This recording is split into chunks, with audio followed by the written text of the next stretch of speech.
You have to look at the individuals who are coming through the service now in terms of talent management, on how we look for the qualities in them and the opportunities to develop them around other key areas. So what I would say in terms of theming, the change in police officers is, how do they understand and respond to communities? I've already outlined where some of the tensions and stresses could lie with communities. How do they understand and respond to the workforce? Key communication issues for both areas. And we heard Martin Hewitt talk earlier on in the conference about the importance of technology, but let's not lose those personable skills that are so important to police officers, not just on the front line, but in those senior management positions in terms of partnership arrangements, and then for the NPCC in terms of their overt leadership of the service.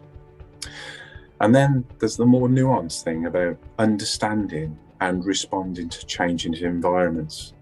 And I think we have to consider environments in both the physical sense and also the virtual sense.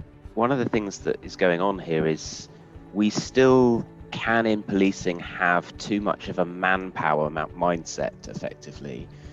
So people think in terms of the numbers, and that's driven right from the politics, which talks about your numbers of bobbies on the beat, right through into the organisation. Whereas I suppose what people are talking about here is, how do we start to think more in terms of productivity and capability? And as soon as you start to think about productivity and capability, and you sort of recognise the reality that someone can be twice as productive as someone else if they're properly equipped and supported and enabled to grow, then you suddenly realize that all these investments that we're talking about being required are completely worth it. If you can start to recognize individual skills differences and put someone who's naturally good at and trained in particular functions or roles into that sort of public facing situation, they'll do a much better job. It'll improve confidence and legitimacy of policing. And obviously digitalization, it's a difficult one for policing, because budgets are not, they're never what they need to be. So keeping up with the digital workplace and an increasingly young tech-savvy workforce is difficult. And there's a dilemma about the complex workforce, building the capabilities and culture to execute, and developing people and their technical skills and abilities when they all come with different technical skills and abilities. So it's a difficult one to get your head around, really. And again, looking at what the police have to deliver, it's not just looking at what you need inside the force. You need to prioritize efforts on what's most important for the public. So it's getting that right from a digitalization point of view. But I guess from our research, what we're hearing is that you got to presume digital by default. If it can be digital, make it digital, and think about what's coming in a digital sense, because that's the way we all need to think.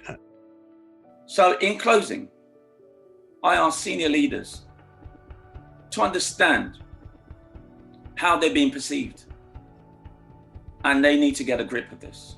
They're being perceived as having an analog attitude, which is preventing the police service from being fit for purpose in a digital age.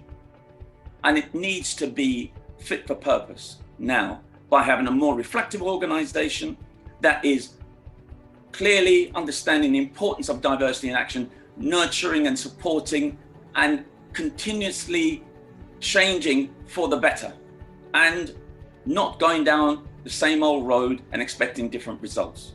So I'd like to think that this Police Foundation conference will get that thinking. But I would say I genuinely think not only has London changed, but the Metropolitan Police Service has also changed. It is a more representative, transparent and accountable organisation than at any time in its history. Of course, there's need for more, but it has made huge progress over the last 20 years. So not only does its history still matter, it has to be able to make a step change in its relationship with some of the communities of London.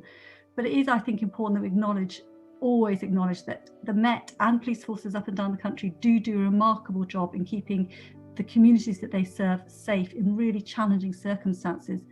But I'm clear that there's really is a long way to go. There's much further to go. We need to have a step change, and a significant amount of work needs to be undertaken so that we can unpick the conscious and unconscious bias that still exists in all of our public institutions and our society as a whole.